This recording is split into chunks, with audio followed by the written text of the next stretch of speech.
जय हिंद दोस्तों। आज हम लोग उत्तर प्रदेश पुलिस भर्ती परीक्षा के लिए कुछ महत्वपूर्ण टॉपिक्स को लेकर के आए हैं जिनसे ज़्यादातर क्वेश्चन बनते हैं और बहुत ढेर सारा कन्फ्यूजन रहता है। तो दोस्तों इसी कन्फ्यूजन को हम लोग यहाँ पे क्लियर करेंगे। आपको वो टॉपिक पढ़ाइए, टॉपिक पढ़ाने के बाद उस टॉपिक से विगत वर्षों में किस तरीके से प्रश्न पूछे गए हैं और आगे क्या संभावनाएं रहेंगी उसको भी हम लोग यहाँ पे क्लियर करेंगे। तो हम लोग देखेंगे कि कौन कौन से आज हम लोग यहाँ पे टॉपिक को क्लियर करेंगे। तो दोस्तों पूरा वीडियो देखिएगा और जिस तरीके से हमने यहाँ पे बताया है, आपको समझाने का प्रयास करा है, उसी तरीके से आप इसका नोट्स भी बनाते चलिएगा। नोट्स बना लीजिएगा, रिवीजन के तौर पे ये नोट्स काम करेंगे आपके लिए। बहुत इंपॉर्टेंट टॉपिक को हमने यहाँ पे कवर किया है। तो चलिए दोस्तों पूरा वीडियो देखिए, वीडियो देखने के बाद नोट्स बनाइए। अगर आपको क्लास अच्छी लगती है तो वीडियो को लाइक करिए और वीडियो को शेयर करना ना भूलें। जो लोग चैनल पे नए हैं वो लोग चैनल को सब्सक्राइब जरूर कर दें, ताकि जितने भी दिन आपकी परीक्षा के बाकी हैं उन दिनों में हम आपको 2 से 4-5 वीडियो, जितना समय बचता है, अच्छे से अच्छे टॉपिक पे जहाँ से प्रश्न ज़्यादा बन सकते हैं उन सबको आपको करवा दें, ताकि आपके नंबर जीएस जीके में अच्छे आ सकें। तो चलिए देखते हैं आज हम लोग जो डिस्कस करने वाले हैं टॉपिक्स में, देख लेते हैं। उसमें से जनहित, प्रमुख अधिनियम, पुलिस व्यवस्था, शांति सुरक्षा और मानसिक अभिरुचि जैसे इन टॉपिक को आज हम लोग यहाँ पे डिस्कस करेंगे। पूरा वीडियो देखिएगा, यकीन मानो, धैर्यता से वीडियो देखिए, यकीन मानना आपको ये सारे बहुत बेहतर समझ में आएंगे। तो चलिए देखते हैं, हम लोग शुरू करते हैं आज की क्लास। तो सबसे पहले देख लेते हैं, समझते हैं जनहित। तो पहला टॉपिक है जनहित, इसी टॉपिक से हम लोग शुरू करते हैं। तो जनहित को इंग्लिश में बोलते हैं पब्लिक इंटरेस्ट। अब क्या होता है, जनहित का मतलब है लोक कल्याण और लोक कल्याण का मतलब है सार्वजनिक हित या राष्ट्रीय हित। अब यह तब होगा जब लोगों का शोषण से बचाया जाएगा। अब लोगों को शोषण से बचाने के लिए क्या होगा, 2 अधिकार दिए गए हैं। एक होते हैं मानवाधिकार और दूसरा होता है फंडामेंटल राइट यानी मौलिक अधिकार। आपने मोटी मोटी बात समझी कि जनहित क्या है। जनहित का मतलब है लोक कल्याण या सार्वजनिक हित। देखिए यहीं से क्वेश्चन फ्रेम होना चालू हो गए हैं। जनहित किसे कहते हैं, लोक कल्याण या सार्वजनिक हित या राष्ट्रीय हित को जनहित कहते हैं। अब यह तब संभव होगा जब लोगों को शोषण करने से बचाया जाए। उसके लिए संविधान में क्या प्रावधान है, या तो हमारे पास मौलिक मानवाधिकार हैं या फिर मौलिक अधिकार हैं। तो ये चीज़ आप यहाँ तक समझ गए। इसके आगे देख लेते हैं। अब मानवाधिकार को तो हमने डिटेल में पिछले वीडियो में जाकर के पढ़ा दिया था। पिछले वीडियो में हमने जो कवर किया था, मानवाधिकार, साइबर क्राइम, प्रमुख नारे और विमुद्रीकरण, प्रमुख हेल्पलाइन नंबर, प्रमुख नृत्य, प्रमुख दिवस, ये टॉपिक इंपॉर्टेंट टॉपिक हमने पढ़ा दिए थे। तो उसका पीडीएफ, उसका लिंक वगैरह डिस्क्रिप्शन में लगा देंगे, आप जा करके वो वीडियो जा करके देख लीजिएगा। अब इसमें क्या है कि जनहित में हमने बताया मानवाधिकार और मौलिक अधिकार, ये दोनों अधिकार से व्यक्ति की शोषणों को रोका जा सकता है। अगर व्यक्ति का शोषण होता है तो वो दोनों अधिकार उनको एक तरीके से रक्षा प्रदान करते हैं। जनहित याचिका के बारे में और समझ लेते हैं। इसको व्यापक आयाम मिला था MC मेहता बनाम भारत संघ के केस में। जनहित याचिका का अग्रदूत VR कृष्ण अय्यर एवं न्यायमूर्ति PN भगवती को माना जाता है। भारत में इसकी शुरुआत न्यायिक पहल के द्वारा की गई थी और ये प्रारंभ बिहार यानी भागलपुर से हुआ था 1970 के दशक में। जितना कंटेंट लिखा उसको ध्यान से पढ़ते जाइए। जनहित याचिका स्वीकार किसमें की गई थी, तो एक केस हुआ था हुसैन आरा खातून बनाम बिहार सरकार। इस केस के द्वारा PIL को यानी जनहित याचिका को स्वीकार कर लिया गया था। तो स्वीकार किस केस में किया गया, हुसैन आरा खातून बनाम बिहार सरकार द्वारा। इसको व्यापक आयाम कब मिला, तो MC मेहता बनाम भारत संघ द्वारा। लेकिन इसका अग्रदूत किसको माना जाता है, तो VR कृष्ण अय्यर एवं न्यायमूर्ति PN भगवती को। क्वेश्चनों में डिफरेंस है, अच्छे से इसको समझते चलिए, अच्छे से इसको समझते चलिए। अब हमने आपको बताया कि जनहित याचिका इंसान के शोषण को बचाने के लिए 2 चीज़ें, एक मानवाधिकार, एक मौलिक अधिकार। मानवाधिकार पढ़ा दिया, मौलिक अधिकार में कुछ शॉर्ट में समझ लो कि मौलिक अधिकारों का जो उल्लेख है भारतीय संविधान के अनुच्छेद 12 से 35 तक में दिखाया गया है। भाग 3 में ये उल्लेखित है। 7वां हटाया गया, वो कौन सा अधिकार था, तो वो था संपत्ति का अधिकार। अब वो पूर्ण रूप से विधिक या कानूनी अधिकार के तौर पे जाना जाता है। जिसको भाग 12 और अनुच्छेद 300 का में अभी भी उल्लेखित किया गया है। तो ये चीज़ आप समझ गए किसके बारे में, मौलिक अधिकार के बारे में, कि 12 से 35 तक सर इनका उल्लेख है, भाग 3 में ये दर्ज हैं। और संख्या अगर देखें तो अभी 6 है, लेकिन पहले कितनी थी, पहले 7 थी। तो किस अधिकार को हटाया गया, तो संपत्ति के अधिकार को हटा दिया गया।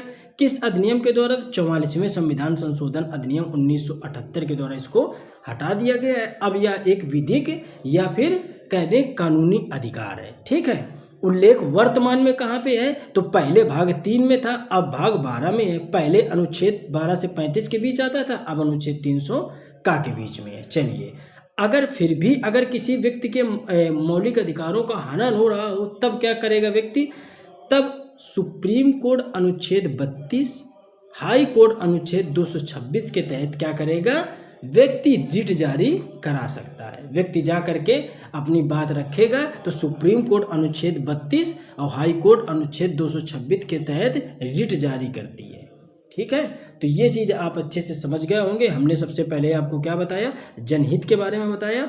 जनहित के बारे में जितना इम्पोर्टेंट फैक्ट था वो हमने शुरुआत करी कि जनहित क्या है, लोक कल्याण, इसी को सार्वजनिक हित, इसी को राष्ट्रीय हित कहते हैं। और ये तभी संभव है जब लोगों को शोषण से बचाया जाए, और उसके बचाने के लिए एक तो मानवाधिकार है हमारे पास, एक है मौलिक अधिकार।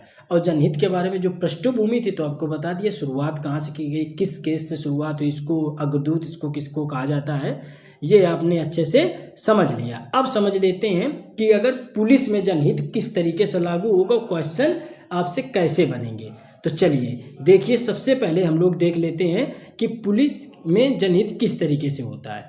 अगर पूछा जाए जनहित क्या है, तो आप कहेंगे सर तुरंत सार्वजनिक हित को जनहित कहते हैं, या एक इसी तरीके से कहते हैं कि राष्ट्र हित को जनहित कहते हैं। ये आपके विकल्प में क्वेश्चन इसी तरीके से मिलते हैं। तो जनहित क्या है, सार्वजनिक हित को जनहित कहते हैं, या फिर राष्ट्र हित को जनहित कहते हैं, या लोक कल्याण को जनहित कहते हैं। उद्देश्य क्या है, तो सामाजिक समानता और सामाजिक न्याय की स्थापना करना इसका मूल उद्देश्य होता है। इसको संपोषक कौन करता है, तो मानवाधिकार इसका संपोषक के तौर पे जाना जाता है। वर्तमान लोकतंत्र की बुनियादी स्वरूप, वर्तमान में इसमें लोकतंत्र का यह एक बुनियादी स्वरूप है। अपराध को समाप्त करना इसका मुख्य उद्देश्य है। सतर्क और जागरूक तथा सचेत रहना भी उसका मुख्य उद्देश्य है। पुलिस अन्य विभाग के साथ समन्वय स्थापित करना जनहित। भाई जनहित कैसे संभव होगा, जब हम अपराध को समाप्त कर दें, सतर्क रहें, जागरूक रहें, पुलिस तथा अन्य विभाग में समन्वय स्थापित करें, बच्चों महिलाओं की सुरक्षा कर दें, कानून व शांति व्यवस्था बनाए रखें, जनता से प्रेम भाव रखें, ताकि वो सभी तथ्यों को जुटा पाएं। अगर कोई केस हो गया तो पुलिस क्या कहेगी, जनता से समन्वय स्थापित करके रखेगी। ठीक है, जनता से प्रेम भाव बना के रखेगी, ताकि सारे तथ्य वो सही से इकट्ठा कर पाए। आज लोगों के मन में पुलिस के लिए भय है। अगर वो गांव में जाते हैं, कोई केस हो जाता है, अगर वो पूछते हैं कि आपने इस केस को देखा है, समझा, या आपके सामने हुआ क्या, तो लोग कतराते हैं। हालांकि उन्होंने देखा, लेकिन लोग कतराते हैं। क्यों? क्योंकि उनको ये लगता है कि अगर हमने बोल दिया तो पुलिस हमें ले जाएगी थाने, ढेर सारी इंक्वायरी कराएगी, हमको बार बार बुलाएगी, हमें बार बार परेशान करेगी, नहीं तो बाद में हम ही को दोषी ठहरा देगी। तो इस तरीके की तमाम चीज़ें निकल के सामने आई, तो लोग हो गए परेशान। तो वो ये चीज़ है कि पुलिस में जनहित को किस तरीके से लागू किया जाए कि लोगों के अंदर से ये डर समाप्त हो जाए और लोग उसी चीज़ में सही से उनका सपोर्ट करें। अगला है दबाव मुक्त होकर के पारदर्शिता पूर्वक कार्य करना। दबाव प्रेशर किसी भी तरीके से नहीं होना चाहिए। ठीक है, असामाजिक तत्वों की पहचान करना। तो ये था जनहित से संबंधित थ्योरी। अब समझ लेते हैं कि जनहित में किस तरीके से क्वेश्चन आपसे पूछे गए थे। तो सबसे पहले हम लोग देखते हैं, पहला क्वेश्चन है कि राष्ट्र हित के लिए किसे प्रभावी बनाने की जरूरत है, बताओ। पुलिस को, आयात निर्यात को, पूंजीवाद को, या फिर मूल अधिकार को। तो जनहित के लिए, राष्ट्र के लिए सबसे ज़्यादा क्या महत्वपूर्ण है, पुलिस को। राष्ट्र हित के लिए किसे प्रभावी बनाने की जरूरत है, पुलिस को। ये विगत वर्षों में क्वेश्चन पूछे गए हैं। जनहितवाद भारतीय संविधान में किस अनुच्छेद के अंतर्गत उच्च न्यायालय में दाखिल किया जा सकता है, यानी कि PIL को किस अनुच्छेद के तहत उच्च न्यायालय पे दाखिल किया जा सकता है। उच्च न्यायालय का मतलब हाई कोर्ट, उच्चतम न्यायालय का मतलब सुप्रीम कोर्ट, उसी को सर्वोच्च न्यायालय। तो हाई कोर्ट के लिए हमने आर्टिकल क्या बताया था, 226। और अगर सुप्रीम कोर्ट की बात होती तो अनुच्छेद कितना हो जाता, सुप्रीम कोर्ट के लिए हमने क्या बताया कि अनुच्छेद 32 के तहत भाई सुप्रीम कोर्ट करता है, तो सुप्रीम कोर्ट के लिए हो जाता है अनुच्छेद 32। लेकिन यहाँ पे बात पूछी है हाई कोर्ट की, तो ये विकल्प हमारा सही हो गया। आगे हम लोग देख लेते हैं, अब मिलान करने के लिए क्वेश्चन यहाँ से आया है। चलिए, तो जनहित क्या है, तो आप बताइए कि जनहित क्या है। तो तुरंत आपने पढ़ा कि सर सार्वजनिक हित को हम लोग जनहित कहते हैं, तो मिला दोगे सार्वजनिक हित। अब जनहित का उद्देश्य क्या है, तो हमने बताया था कि सामाजिक समानता और सामाजिक न्याय करना जनहित का उद्देश्य है। जनहित को किसका संपोषक माना जाता है, तो मानवाधिकार का संपोषक माना जाता है। वर्तमान लोकतंत्र का बुनियादी स्वरूप क्या है, जनहित है। तो ये कुछ क्वेश्चन थे। अगला है, जनहित याचिका की शुरुआत किस राज्य से हुई, तो हमने ऊपर बताया था भागलपुर से हुई थी शुरुआत, भागलपुर बिहार से, तो ये था बिहार, इसका सही जवाब है। तो दोस्तों, ये जनहित से जितना इम्पोर्टेंट, जितना आपको पढ़ने की ज़रूरत है उतना आप पढ़ो। पुलिस में जनहित किस तरीके से लागू होगा ये आपको समझना है, ठीक है। जनहित के बारे में जो कुछ इम्पोर्टेंट फैक्ट थे, आप अगर टेस्ट सीरीज लगा रहे होंगे तो आपको ये आइडिया लग रहा होगा कि जनहित से इसी तरीके से क्वेश्चन बन रहे हैं, थ्योरिकल ज़्यादा बन रहे हैं, ठीक है।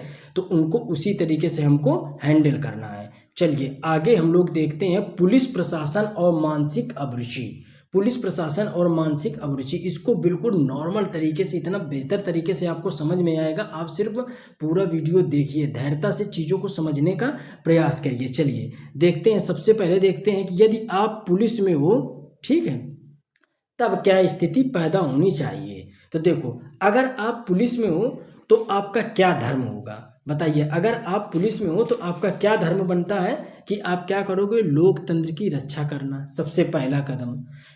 क्वेश्चन इसी से क्रिएट होंगे, आप पूरा समझिए इस चीज को। पुलिस धमकी नहीं देती, सामंजस्य बैठाती है और कार्रवाई करती है। पुलिस धमकाती नहीं है कि अच्छा बेटा जवाब नहीं दोगे तुम, अच्छा रुको, मारो 50 लठ इसके, 50 पटे मारो, इस तरीके से पुलिस को अधिकार नहीं है। तो पुलिस किसी को धमका नहीं सकती है।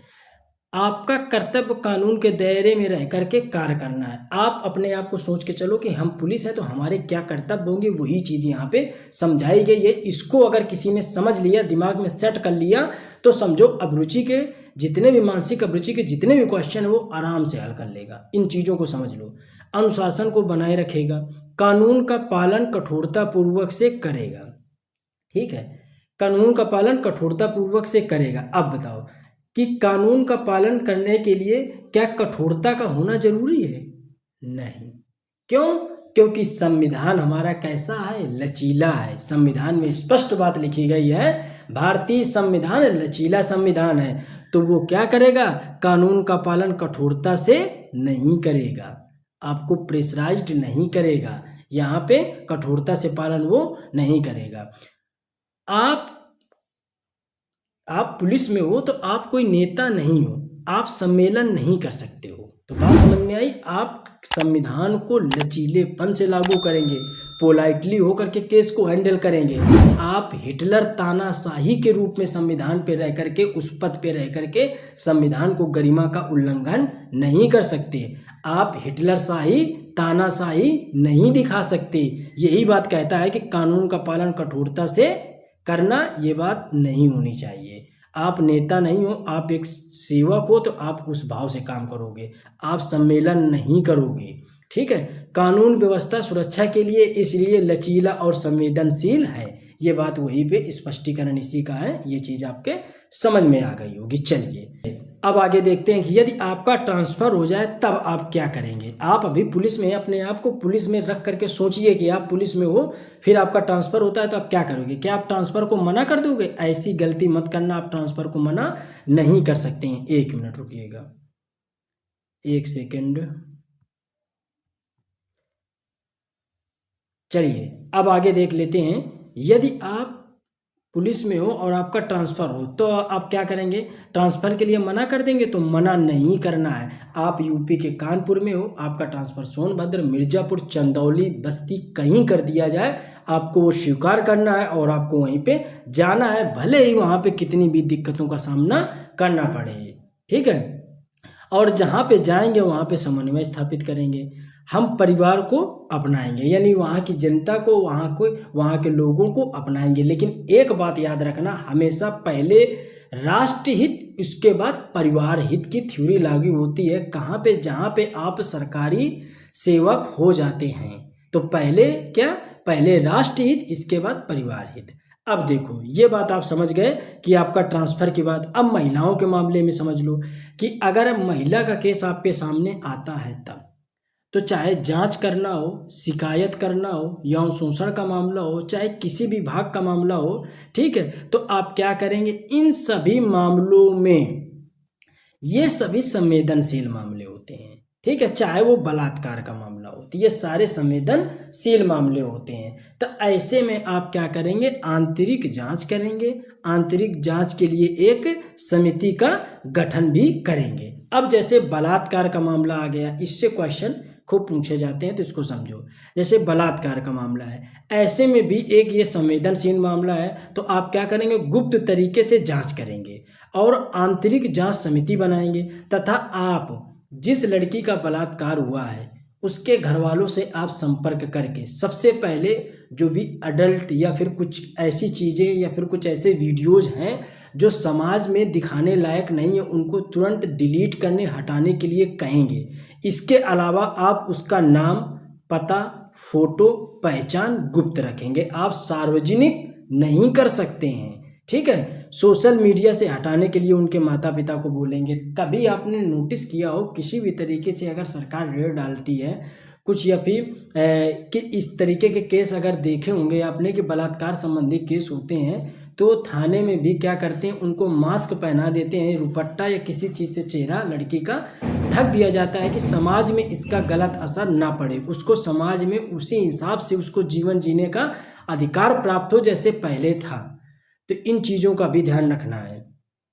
अब आगे देख लेते हैं कि अगर जांच करते समय अगर आपको रिश्वत की बात आ जाए, जैसे जांच कर रहे हैं आप, तो रिश्वत आप नहीं लेंगे, ठीक है। जान से मारने की धमकी भी आ जाए तो आप क्या करेंगे, अपने सीनियर को बताएंगे, आप साक्ष्य एकत्रित करेंगे, आप पारदर्शिता पूर्वक जांच करेंगे, पहले राष्ट्र हित इसके बाद परिवार हित को आप अपनाएंगे। ऐसा केस आ जाए कि जिसमें से आपके कुछ जान पहचान, आपके रिश्तेदारी या आपके यार मित्र निकल के आ जाते हैं सामने, तो आप वहाँ पे परिवार हित को पहले मत लाइएगा, आप सबसे पहले राष्ट्र हित की ही बात करिएगा। तो ये चीज़ आपको भी याद रखनी है। मिशन जब तक पूरा नहीं हो जाता तब तक आप उस मिशन को गुप्त रखेंगे और अपना मिशन किसी दूसरे व्यक्ति को सौंपेंगे नहीं कि आपसे नहीं मिशन हैंडल हो रहा है, तो आपने आत्मसमर्पण कर दिया और कह दिया कि सर ये हमसे नहीं हो पाएगा, अब किसी दूसरे सीनियर या दूसरे ऑफिसर को ये काम दे दिया जाए। इस तरीके से आपको खुद को पराजित नहीं करना है, खुद को पराजित नहीं मानना है। तो ये दोस्तों, ये था मानसिक अभिरुचि का कुछ डिस्क्रिप्टिव पॉइंट। ऐसा इस तरीके की थ्योरी आपको देखने को नहीं मिलेगी, आप सर्च कर लीजिएगा बुक से भी। तो दोस्तों, अब हमको क्वेश्चन डील करने हैं, अब हमको क्वेश्चन देखने हैं कि कैसे पूछे गए थे क्वेश्चन। चलिए, तो हम लोग क्वेश्चन देखते हैं कि एक पुलिस अधिकारी के रूप में मैं निम्नलिखित द्वारा देशभक्ति का सर्वोच्च प्रदर्शन कर सकता हूं। अब बताओ किस तरीके से आप सर्वोच्च प्रदर्शन एक पुलिस अधिकारी के तौर पे कर सकते हो। कानून तोड़ने वाले से रिश्वत स्वीकार करके, तो ये हो गया गलत, ऐसा तो कदा भी नहीं करना है। प्रदर्शनकारियों को वश में करने के लिए बल प्रयोग करके, ये भी बात गलत हो गई, हम ऐसा तो बिल्कुल कर ही नहीं सकते। लोकतांत्रिक संस्थाओं की सुरक्षा करके, हाँ, तो ये चीज़ थोड़ी सी हमें समझ में आ रही, ये लग रही कि हाँ इसको कर सकते हैं। नागरिकों को अपने धार्मिक मूल्यों को थोप करके, तो ये तो बिल्कुल नहीं कर सकते कि नागरिकों पे अपने हम धार्मिक मूल्य को थोपेंगे, तो ये भी संभव नहीं है। तो हमारा सही जवाब क्या हो जाएगा, इसका सी हमारा सही जवाब हो जाएगा। चलिए आगे हम लोग देखते हैं। ये सब तब आप कर पाएंगे जब आपने जो हमने आपको यूनिट पढ़ाई, जो आप ऊपर हमने पढ़ाया, उसको आप पढ़ेंगे कि एक पुलिस के नाते होने की वजह से राष्ट्र हित, देश हित और अपनी सर्विस में किस तरीके से और महिलाओं के लिए किस तरीके से हमें काम करनी है। चलिए आगे हम लोग देखते हैं। एक पुलिस अधिकारी के रूप में आप वरिष्ठ अधिकारी के खिलाफ महिला कांस्टेबल की ओर से कार्यस्थल पर यौन शोषण, किसका यौन शोषण, किसका, महिला कांस्टेबल, उत्पीड़न की शिकायतें देखते हैं, तो आपको अब क्या करना चाहिए। क्वेश्चन है, एक पुलिस अधिकारी के रूप में आप वरिष्ठ अधिकारियों के खिलाफ महिला कांस्टेबल की ओर से कार्यस्थल पर यौन शोषण उत्पीड़न की शिकायतें देखते हैं तो आप क्या करेंगे?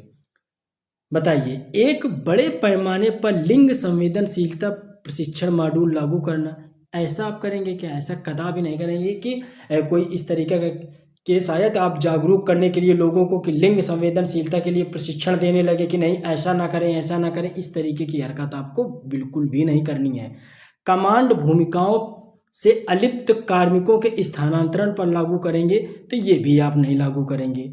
गोपनीयता सुनिश्चित करते हुए मामले को बाहरी एजेंसियों को संदर्भित करेंगे। कहने का मतलब कि गोपनीय रखते हुए क्या आप किसी मीडिया वाले, किसी अन्य व्यक्ति या अन्य ऑफिसर को बताने की कोशिश करेंगे? तो ऐसा भी करना है।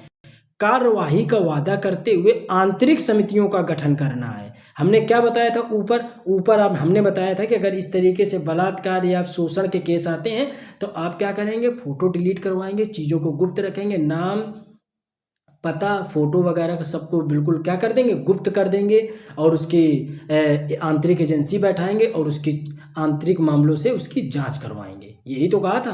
तो इसका सही जवाब क्या हो जाएगा? डी हो जाएगा। चलिए अगला प्रश्न हम लोग देख लेते हैं कि दंगा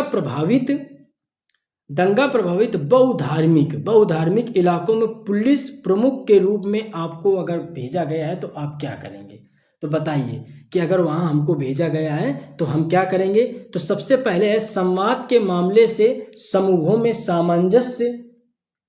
सामंजस्य स्थापित करने के लिए बड़ों को शामिल करेंगे। क्या ऐसा करेंगे? बताइए।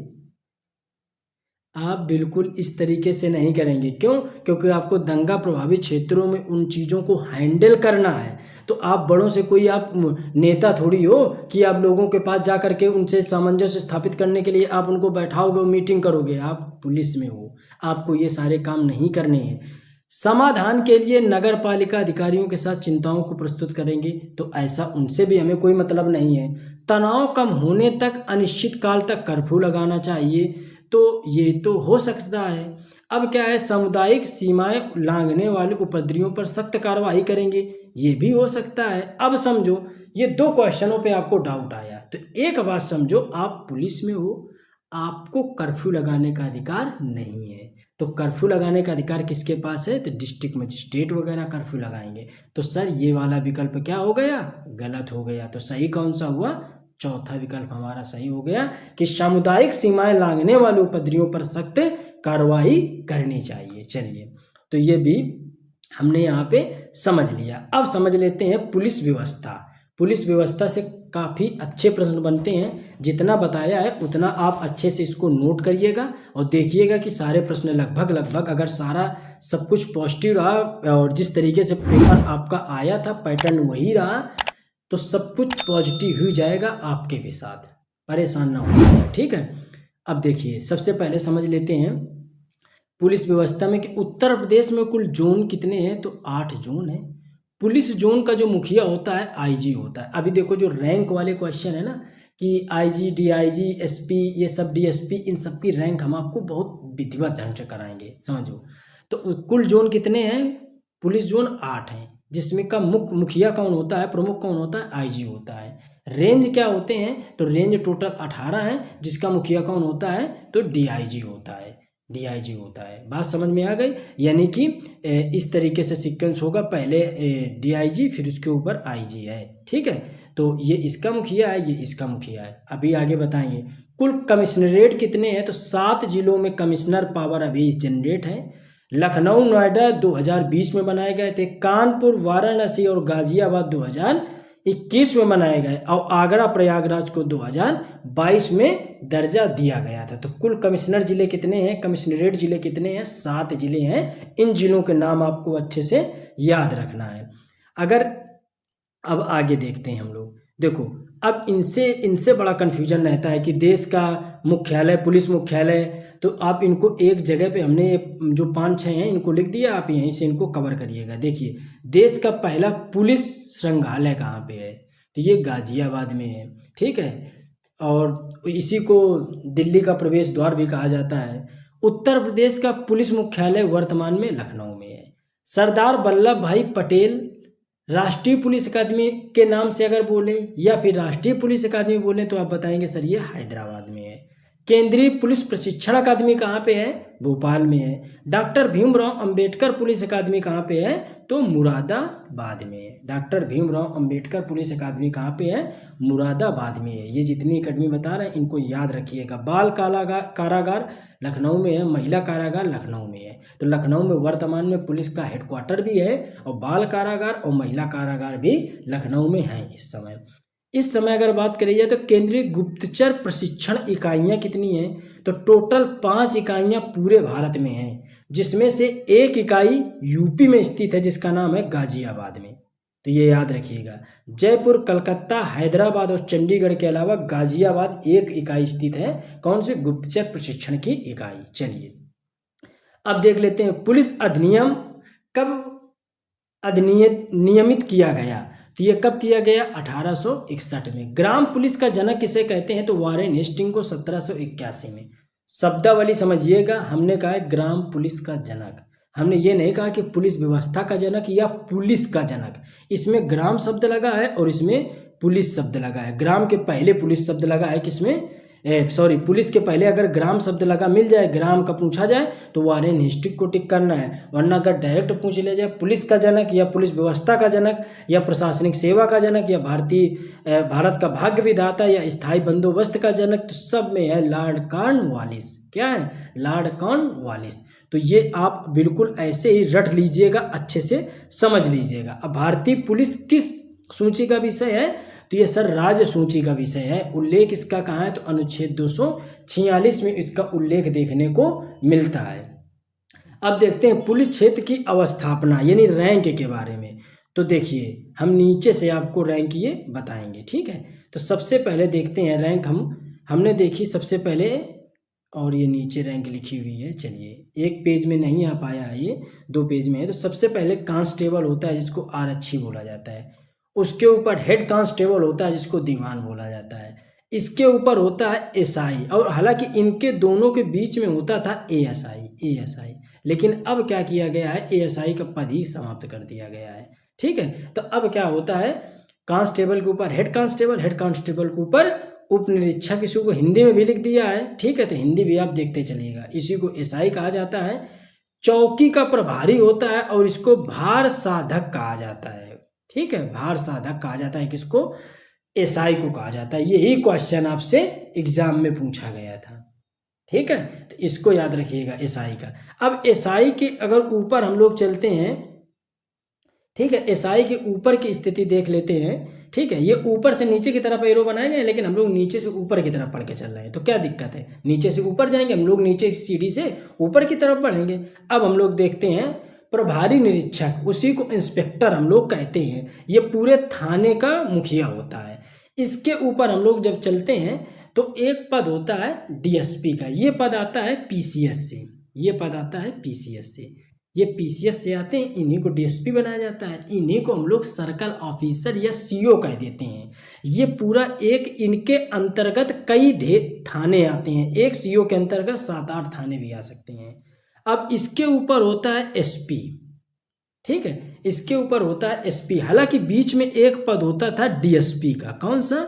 डीएसपी का। ये बीच में ये पद है, सॉरी ये पद है डीएसपी का, ठीक है। हाँ, अब इसके ऊपर एक पद कौन सा है? एसपी है। एसपी क्या करता है? एसपी को आपको अच्छे से समझना है क्योंकि इससे क्वेश्चन बनते हैं। ये जिले का पूरा प्रमुख होता है, ठीक है।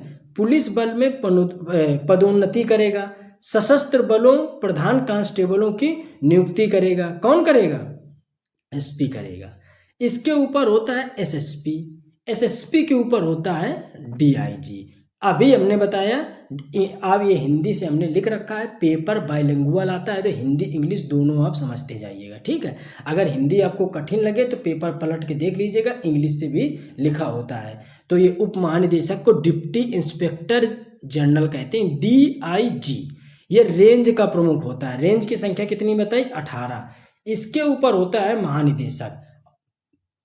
महानिदेशक को हम लोग क्या कहते हैं? पुलिस, सॉरी यहाँ पे ये महानिदेशक नहीं होना चाहिए, यहाँ पे ये मिस्टेक है। यहाँ पे ये महानिदेशक का पद नहीं होना चाहिए, ये महानिरीक्षक होना चाहिए। क्या होना चाहिए? महानिरीक्षक। ये गलत लिखा है यहाँ पे, इसको सही कर लीजिएगा। पुलिस महानिरीक्षक। टाइपिंग एरर है ये। तो ये पुलिस महानिरीक्षक होता है, इसको हम लोग आईजी बोलते हैं। और ये क्या होता है, जोन का प्रमुख होता है। किसका, जोन का प्रमुख। जोन कितने हैं, 8 हैं।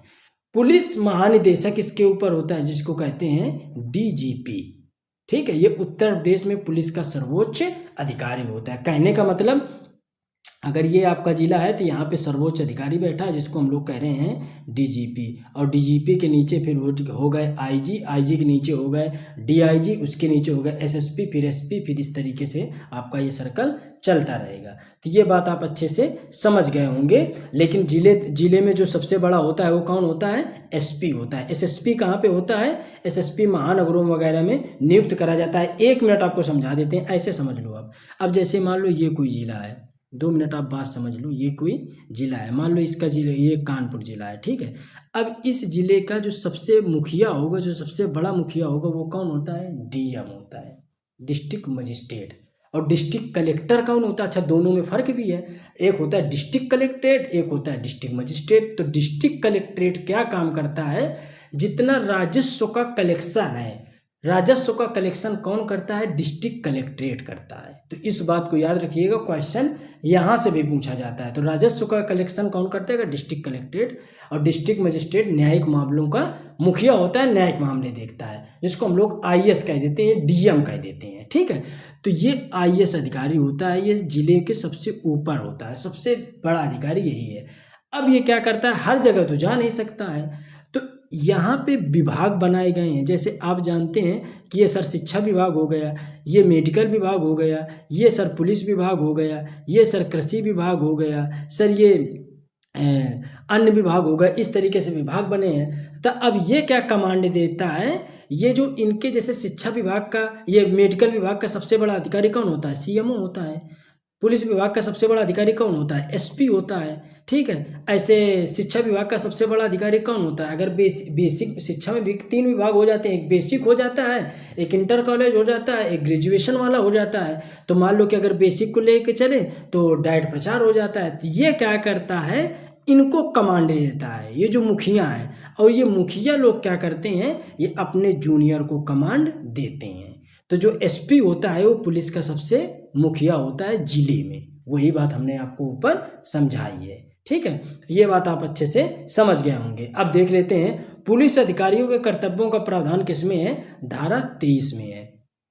तो दोस्तों ये चीज़ आप अच्छे से समझ गए होंगे। इन चीज़ों को हमने आपको बता दिया, तो इसी तरीके से आपको ये नोट डाउन करने हैं। यकीन मानो आपका पेपर बहुत ज़्यादा टफ नहीं आने वाला है। ज़्यादा उस चक्कर में बहुत ज़्यादा इस तरीके का मैटर मत तैयार करो कि आपने खुदाई कर डाली हो पुरातत्व विभाग की, कि लाओ बिल्कुल अब वो चीज़ें पढ़नी है जो दुनिया नहीं पढ़ रही। तो ऐसा मत करो। जिस तरीके का पैटर्न पिछले 10 साल 15, हर एक एग्जाम का अपना एक लेवल होता है।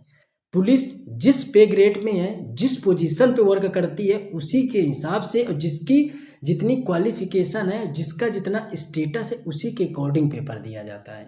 तो समझ रहे हो, तो उसी के हिसाब से पुलिस का पेपर आएगा। आप यूपीएससी आईएएस का पेपर नहीं दे रहे हो, आप इतनी बात अच्छे से समझ लो। तो सबकी अपनी एक क्षमता है और सबका अपना एक क्राइटेरिया, उसी के अकॉर्डिंग पेपर आता है।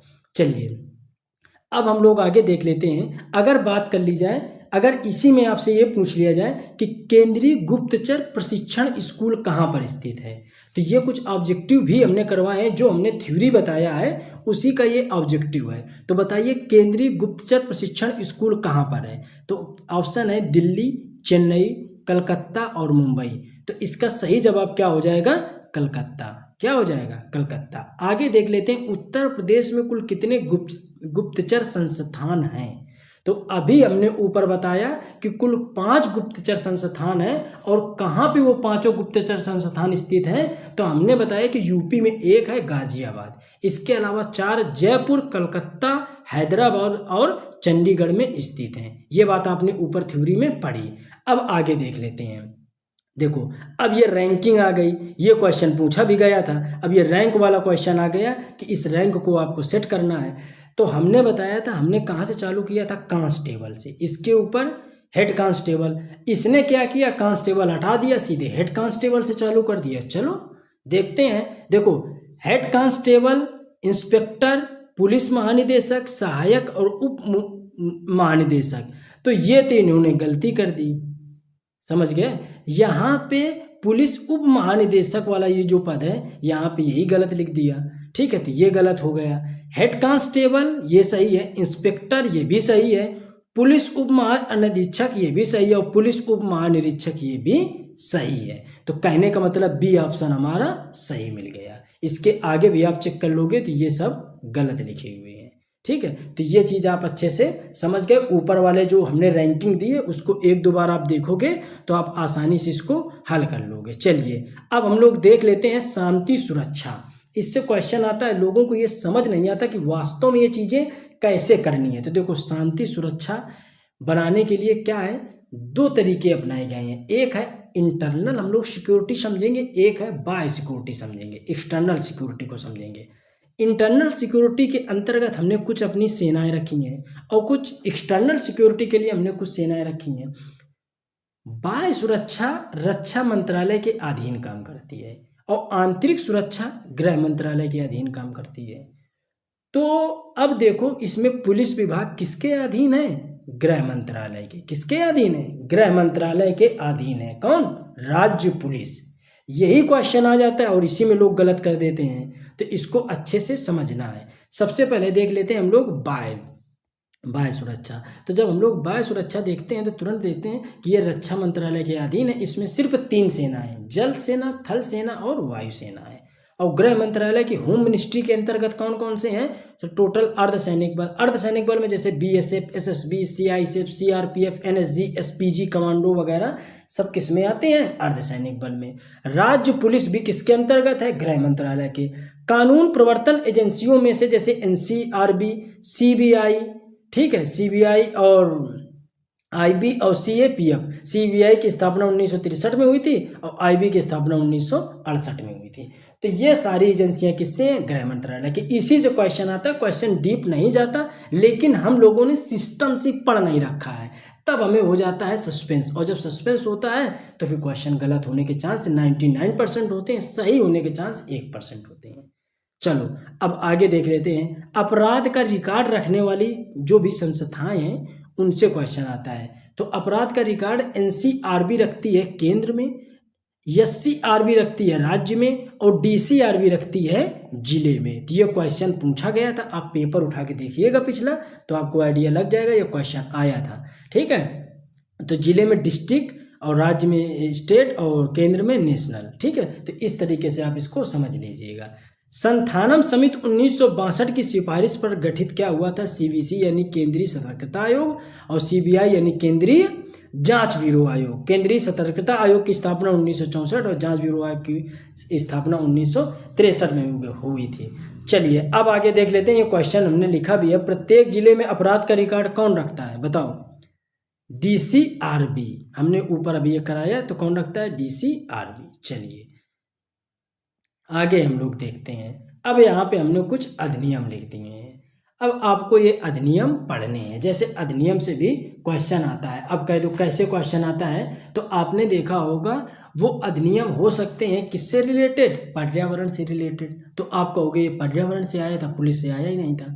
या फिर सामाजिक हो सकते हैं, या फिर कानून व्यवस्था पे आधारित अधिनियम हो सकते हैं। तो इनसे भी क्वेश्चन आता है, तो हमको ये भी क्वेश्चनों को अच्छे से देखना है। तो चलिए सबसे पहले हम लोग देखते हैं यहाँ पे कुछ कानूनी अधिनियम। जैसे भारतीय दंड संहिता अधिनियम 1860 में गठित, दंड प्रक्रिया संहिता 1973 में, भारतीय नागरिक संहिता अधिनियम 1955 में गठित, शिक्षा का अधिकार अधिनियम सन 2002 में और जन प्रतिनिधित्व अधिनियम 1951 और आधिकारिक गोपनीयता अधिनियम 1923 में गठित किया गया। इसके अलावा भ्रष्टाचार निवारण अधिनियम 1988 में, न्यायिक प्राधिकरण सुधार अधिनियम 2021 में, सूचना का अधिकार अधिनियम 2005 में। ये सूचना का है और ये शिक्षा का अधिकार अधिनियम है, ठीक है। ये पॉलिटी से भी कनेक्ट होते हैं, तो आप सोचो कि वहाँ से भी क्वेश्चन बन सकता है। आपदा प्रबंधन अधिनियम 2005 से, व्यक्तिगत डाटा संरक्षण अधिनियम 2023 में, महामारी रोग अधिनियम 1897। यकीन मानो आप पेपर मॉडल पेपर हल करते होगे, आपको आइडिया होगा एक क्वेश्चन अधिनियम का जरूर पूछा जाता है।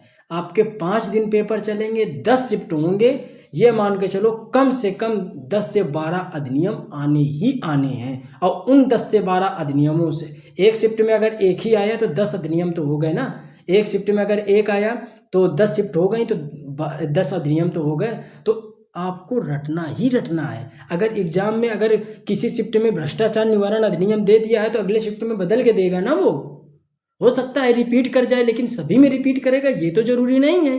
क्वेश्चन तो आना ही आना है एक, तो आपको ये अच्छे से पढ़ना है, ठीक है। इसी तरीके से नोट्स भी आपको बनाना है। लगभग 22 से 25 अधिनियम हैं जो इम्पोर्टेंट थे, वो हमने सारे कलेक्ट कर लिए हैं और एक जगह पे आपको समराइज करके दे दिया है, ताकि आपको मैटर कहीं से भटकना ना पड़े, आप चीज़ों को आसानी से कर डालो, ठीक है। इसी वजह से हमने इन चीज़ों को एक ही जगह पे लिख दिया है। अब हम लोग देख लेते हैं कि वन्य जीव संरक्षण अधिनियम ये कब हुआ? 1972। ये पर्यावरण से रिलेटेड अधिनियम पढ़ना है तो हमारा पर्यावरण वाला भी पोर्शन कंप्लीट हो जाएगा। हालांकि वहाँ पे जितने अधिनियम थे वो हमने करवा दिए थे, ठीक है। और वन्य संरक्षण अधिनियम 1980, जैव विविधता अधिनियम 2002, पर्यावरण संरक्षण अधिनियम 1986, भारतीय वन अधिनियम 1927, उपभोक्ता संरक्षण अधिनियम की स्थापना 1908 में, ऊर्जा संरक्षण अधिनियम 2002 में, वायु प्रदूषण एक्ट 1981 में, जल प्रदूषण एक्ट 1974 में। तो दोस्तों एक बात और याद रखिएगा, जितने और भी इम्पोर्टेंट टॉपिक हैं अगर वो आपके सस्पेंस में क्लियर नहीं हुआ है तो कमेंट करके बताइएगा, उन टॉपिक पे हम वीडियो बना देंगे। मेरा उद्देश्य ज़्यादा व्यू के लिए नहीं है, मेरा उद्देश्य है कि आपको ज़्यादा से ज़्यादा मेरे चैनल से लाभ हो सके, आप जिस टारगेट पे लगे हुए हो वो गोल आपका क्लियर हो सके।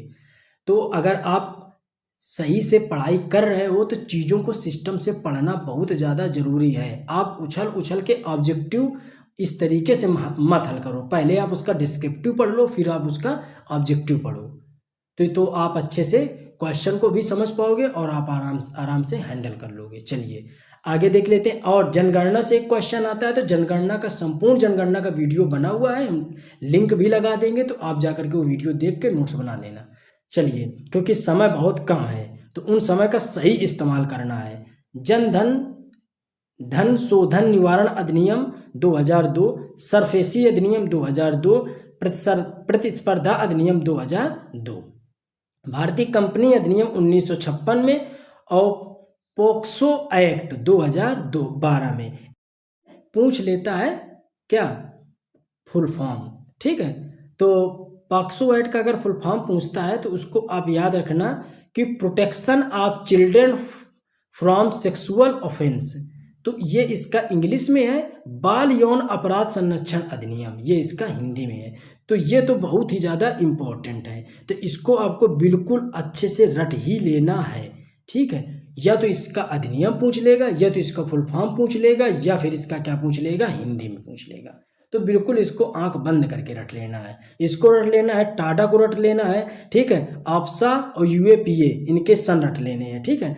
बाल विवाह निरोध अधिनियम 1929, हिंदू विधवा पुनर्विवाह अधिनियम 1856। अब ये पूछा अधिनियम से जाता है लेकिन आपको यहाँ से ही पूछा जाएगा, लेकिन आपको लगेगा हिस्ट्री से पूछ लिया गया। तो भाई ये सारे क्या हैं, इंपॉर्टेंट हैं, सब आपको बिल्कुल रटने हैं। जितने अधिनियम चाहे वो हिस्ट्री से रिलेटेड हो, पर्यावरण से रिलेटेड हो, या खाद्य सामग्री से रिलेटेड हो, या सामाजिक अधिनियम हो, या कानूनी अधिनियम हो, ठीक है, उन सब को हमने यहाँ पे सम्मिलित किया है। आपको इसके अलावा कहीं से पढ़ने की जरूरत नहीं है। चलिए आगे देखते हैं।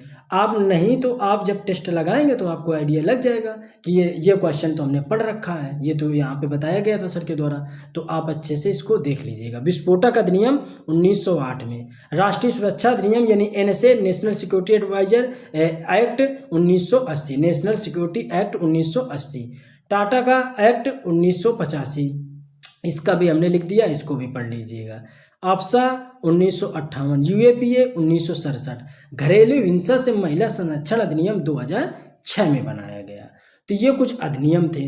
अब इनके कुछ ऑब्जेक्टिव क्वेश्चन देख लेते हैं जो पिछले साल में पूछे गए थे। जैसे पहला क्वेश्चन आपसे पूछ ले, पर्यावरण संरक्षण अधिनियम बताइए कब बना। ऑप्शन है 1986, 80, 2002, 1927। तो आप तुरंत लगाएंगे सर 1986 में पर्यावरण संरक्षण अधिनियम बनाया गया था। सूचना का अधिकार अधिनियम कब पारित हुआ, तो अभी हमने ऊपर पढ़ा कि सूचना का अधिकार अधिनियम 2005, तो इसका सही विकल्प है 2005। क्या है? 2005। अब देख लेते हैं विस्फोटक अधिनियम कब बना। तो विस्फोटक अधिनियम बताइए, विकल्प है 2005, 1917, 1980 और 1908। तो विस्फोटक अधिनियम कब बना? 1908 में। तो दोस्तों ये कुछ इम्पोर्टेंट टॉपिक थे। अगर आप इनको जिस तरीके से हमने कराया है इसी तरीके से आप करेंगे तो यकीन मानो सारे लगभग क्वेश्चन आपके समझ में होंगे। और जब चीज़ें समझ में होती हैं तो आप करने के उसमें मतलब क्वेश्चन में टिक लगाने के 99% चांस बनते हैं। लेकिन जब कन्फ्यूजन होता है तो 99% क्वेश्चन के गलत होने के चांस बनते हैं। तो जिस तरीके से हमने कराया है इसी तरीके से आप इसको नोट करिएगा, और नोट करने के बाद आप इसको कम से कम एग्जाम से पहले 1-2 बार रिवीजन जरूर करिए। इस बार हमने ये कुछ टॉपिक्स पढ़ाए थे आपको। अब क्या करेंगे, आप हमें कमेंट करके बता दीजिए कि सर अगले टॉपिक हमें ये आप पढ़ा दीजिए, तो हम उन टॉपिक पे वीडियो बना देंगे। वरना अगला जो टॉपिक हमारा वीडियो, अगर आप कमेंट के अकॉर्डिंग नहीं चलेंगे तो जो अगला वीडियो होगा वो पूरा उत्तर प्रदेश जीके जीएस, जितना इम्पोर्टेंट है उत्तर प्रदेश का जीके जीएस, वो सब करवा देंगे एक वीडियो में। अगर दोस्तों वीडियो पसंद आ रहा है तो वीडियो को लाइक करिए और शेयर जरूर करिए। जो लोग चैनल पे नए हैं वो लोग चैनल को सब्सक्राइब करें ताकि जो आगे वाला वीडियो डाले उसका नोटिफिकेशन आपको मिल जाए। दोस्तों मिलते हैं अपने अगले वीडियो में, तब तक जय हिंद जय भारत।